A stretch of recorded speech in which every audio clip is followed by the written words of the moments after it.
As we walked through campus, we passed by this building and that building, and then we turned a corner, and Lewis, our tour guide, said, "This is where Barack Obama studied law." And then we turned another corner a few minutes later, and he said, "This is where Mark Zuckerberg developed Facebook." And then a few minutes later, as we continued on our tour, he said, "This is where Natalie Portman and Matt Damon stayed when they were here at Harvard."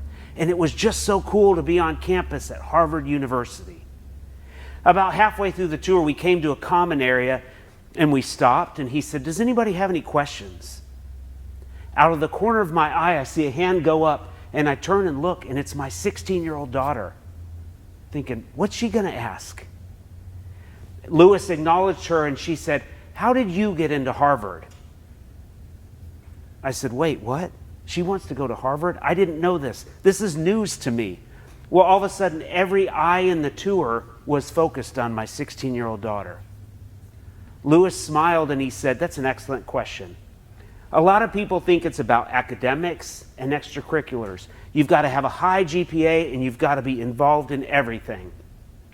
And he said, "That's true, but the reality is I got into Harvard because I was able to tell my story in a way that made Harvard want me to be a part of their story." And there I stood in the middle of Harvard campus on a hot July afternoon with a big smile on my face because a 19-year-old college junior had just encapsulated in one sentence everything that I've worked my entire career to prove. Stories matter. Are you able to tell your story in a way that makes other people want you to be a part of their story? It doesn't matter whether you're a big business or a small business, a Fortune 500 company or a mom and pop restaurant on Main Street. You can be a hospital or a photography studio, a church youth group, a chamber of commerce. It doesn't matter. Stories matter. Are you able to tell your story in a way that makes other people want you to be a part of their story?